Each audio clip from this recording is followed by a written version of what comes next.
In the enchanting kingdom of Kizu, where the rivers sang melodies and the mountains stood as majestic sentinels, lived Princess Betty. Renowned for her grace and kindness, she had a special place in her heart for dancing. Her dancing shoes, a gift from the kingdom's fairy godmother, were the source of her extraordinary talent.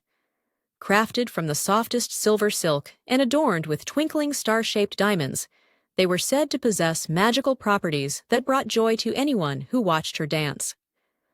Princess Betty's days were filled with the duties of royalty, but every evening, as the sun dipped below the horizon, she would slip on her enchanted shoes and dance in the grand ballroom of the castle. Her movements were fluid and effortless, as if she were gliding on air. The shoes glimmered with each step, casting sparkles of light that danced along the walls, creating a mesmerizing display that drew everyone in the castle to watch in awe. One night, as Princess Betty danced under the full moon, a mysterious mist crept into the ballroom. From the mist emerged a figure draped in a cloak of shadows. It was Prince Orion, the ruler of the neighboring kingdom of Elysia, who had heard tales of Princess Betty's magical dancing shoes and had come to see them for himself. "Princess Betty," he called softly, his voice echoing through the ballroom, "I have traveled far to witness the magic of your dance." Betty paused, her shoes still shimmering with stardust, and curtsied gracefully. "Welcome, Prince Orion. It is an honor to have you here." Orion approached, his eyes never leaving the enchanted shoes. "I have a request, Princess. Our kingdom is plagued by sadness, and I believe that the joy your dance brings could lift the spirits of my people. Would you come to Elysia and dance for us?" Betty's heart swelled with compassion. She knew that the magic of her shoes was not just in the dance, but in the happiness it spread. Without hesitation, she agreed. "I will come, Prince Orion, and dance for your people." The very next day, Princess Betty set off for Elysia, her dancing shoes packed carefully in a velvet-lined chest. As she arrived in the sorrowful kingdom, she was greeted by faces lined with worry and hearts heavy with despair. Determined to bring light back into their lives, Betty donned her shoes and began to dance in the central square of Elysia. The transformation was immediate. As her feet moved in perfect harmony with the music, a wave of joy rippled through the crowd. Laughter erupted, and smiles blossomed like flowers in spring. The once dreary kingdom began to glow with newfound happiness.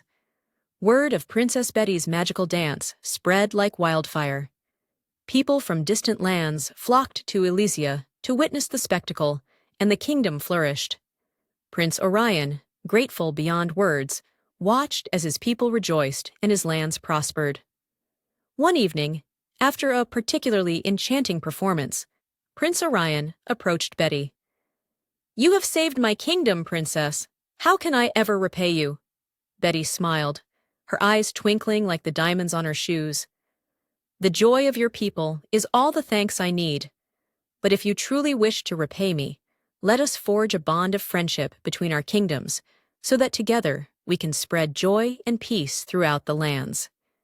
And so, a new era began for Kizu and Elysia, united by the magic of Princess Betty's dancing shoes and the shared vision of happiness.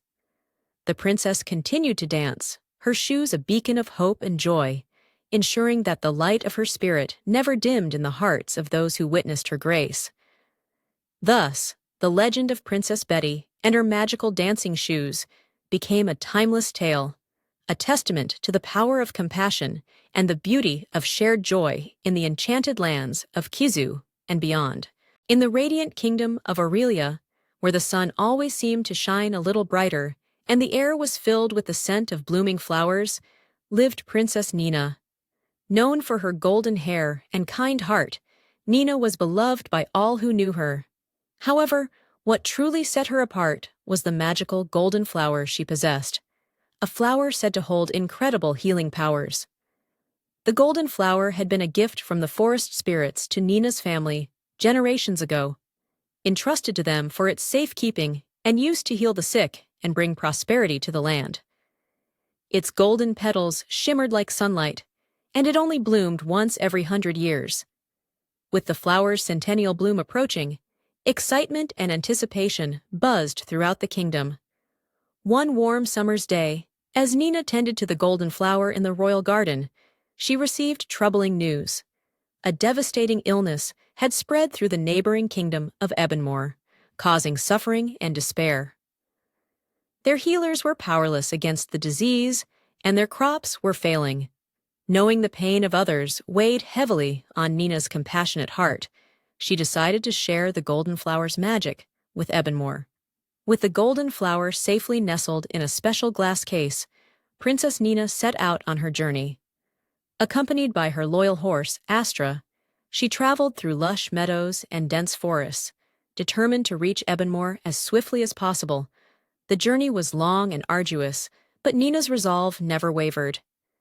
As she neared the border of Ebonmore, Nina encountered a mysterious old woman sitting by the roadside. The woman's eyes sparkled with an ancient wisdom, and she wore a cloak of deep green. "Good day, Princess Nina," the old woman greeted her, as if she had been expecting her. "Good day, wise one," Nina replied. "I am on my way to Ebonmore to heal the sick and restore their land with the magic of the golden flower." The old woman nodded thoughtfully. "The flower's magic is indeed powerful, but remember, true healing comes not just from magic, but from the heart. Your kindness and compassion will be just as important on this journey." Thanking the woman for her counsel, Nina continued on her way, pondering her words. As she reached Ebonmore, the sight that greeted her was heartbreaking. The once thriving fields were barren, and the people looked weary and defeated. News of her arrival spread quickly, and soon she was welcomed by King Alden and Queen Mara, who looked at her with hope in their eyes. Nina wasted no time. She carefully placed the golden flower in the center of the town square and knelt beside it, speaking a soft incantation she had learned from her ancestors.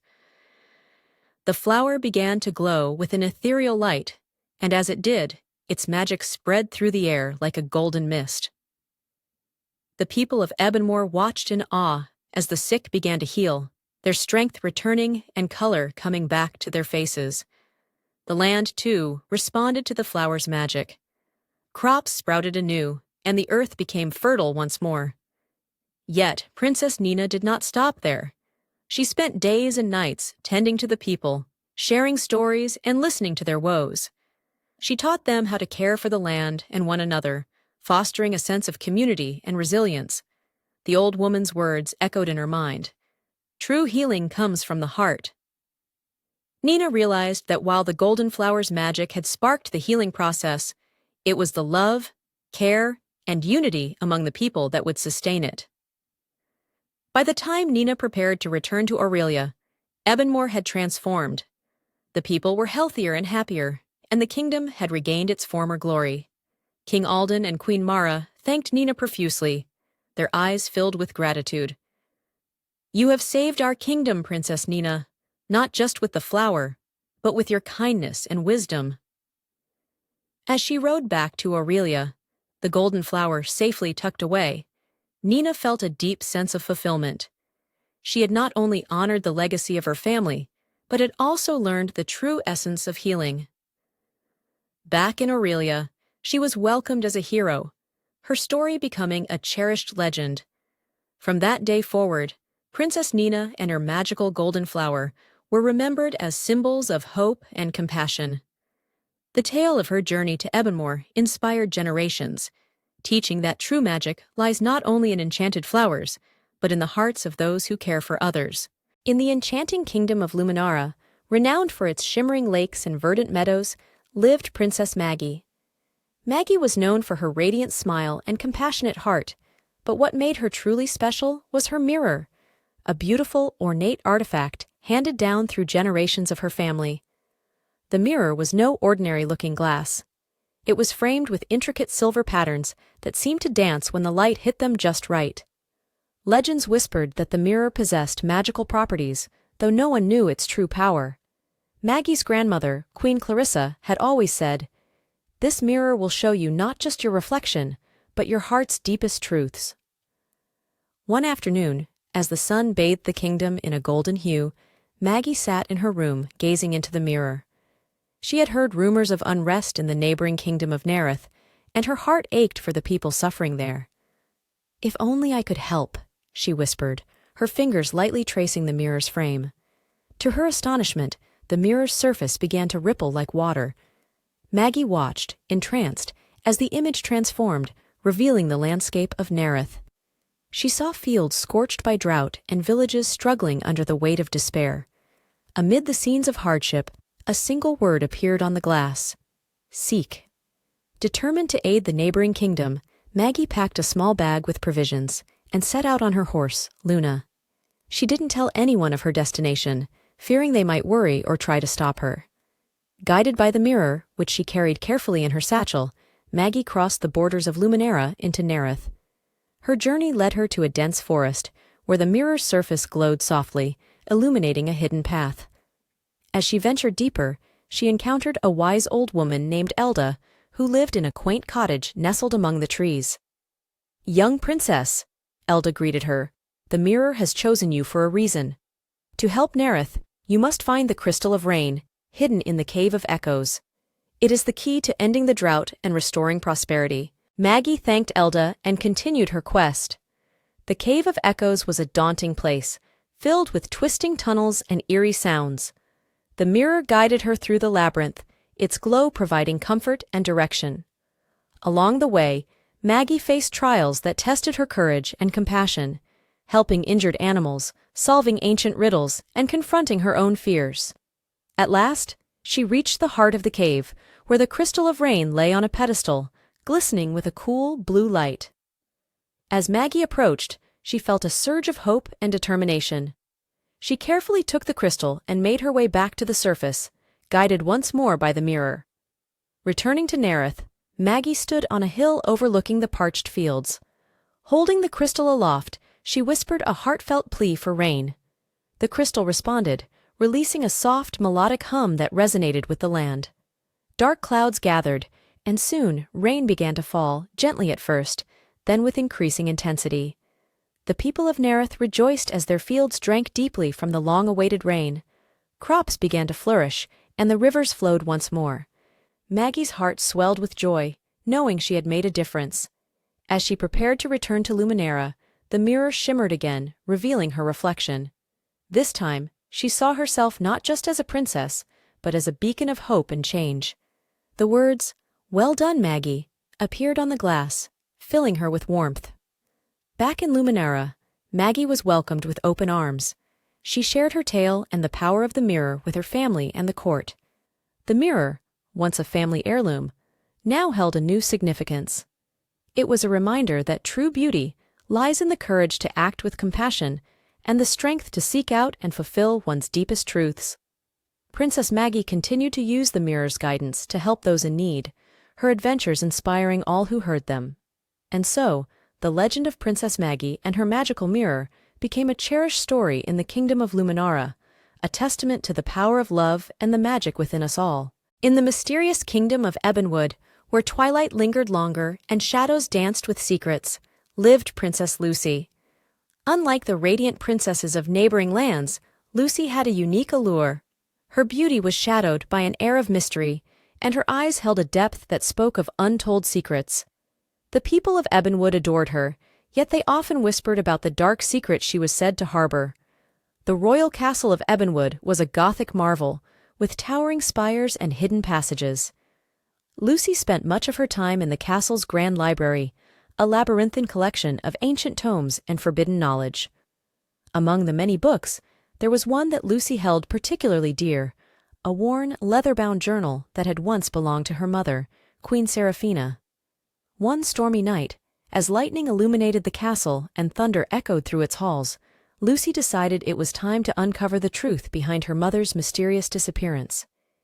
It had been a decade since Queen Seraphina vanished without a trace, leaving behind only her journal and an enigmatic legacy. Lucy opened the journal to the final, cryptic entry. "The darkness calls. Seek the truth in the hidden chamber beneath the castle." Guided by her mother's words, Lucy ventured into the depths of the castle. The air grew colder, and the shadows seemed to thicken as she descended.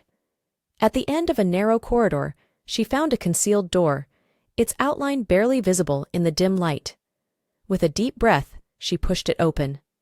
Inside, she discovered a hidden chamber filled with arcane symbols and a large mirror framed in obsidian. As she approached the mirror, it began to shimmer, revealing a reflection not of herself but of her mother. Queen Seraphina's image spoke, her voice ethereal and filled with sorrow. "Lucy, my dearest daughter," the reflection began, "I am trapped in the Shadow Realm, a place where light and darkness coexist. A powerful curse binds me here, cast by an ancient sorcerer who sought to control our kingdom. Only you can break the curse and free me." In the mysterious kingdom of Ebonwood, where twilight lingered longer and shadows danced with secrets, lived Princess Lucy. Unlike the radiant princesses of neighboring lands, Lucy had a unique allure. Her beauty was shadowed by an air of mystery, and her eyes held a depth that spoke of untold secrets. The people of Ebonwood adored her, yet they often whispered about the dark secret she was said to harbor. The royal castle of Ebonwood was a Gothic marvel, with towering spires and hidden passages. Lucy spent much of her time in the castle's grand library, a labyrinthine collection of ancient tomes and forbidden knowledge. Among the many books, there was one that Lucy held particularly dear, a worn, leather-bound journal that had once belonged to her mother, Queen Seraphina. One stormy night, as lightning illuminated the castle and thunder echoed through its halls, Lucy decided it was time to uncover the truth behind her mother's mysterious disappearance. It had been a decade since Queen Seraphina vanished without a trace, leaving behind only her journal and an enigmatic legacy. Lucy opened the journal to the final, cryptic entry. "The darkness calls. Seek the truth in the hidden chamber beneath the castle." Guided by her mother's words, Lucy ventured into the depths of the castle. The air grew colder, and the shadows seemed to thicken as she descended. At the end of a narrow corridor, she found a concealed door, its outline barely visible in the dim light. With a deep breath, she pushed it open. Inside, she discovered a hidden chamber filled with arcane symbols and a large mirror framed in obsidian. As she approached the mirror, it began to shimmer, revealing a reflection not of herself but of her mother. Queen Seraphina's image spoke, her voice ethereal and filled with sorrow. "Lucy, my dearest daughter," the reflection began, "I am trapped in the Shadow Realm, a place where light and darkness coexist. A powerful curse binds me here, cast by an ancient sorcerer who sought to control our kingdom. Only you can break the curse and free me."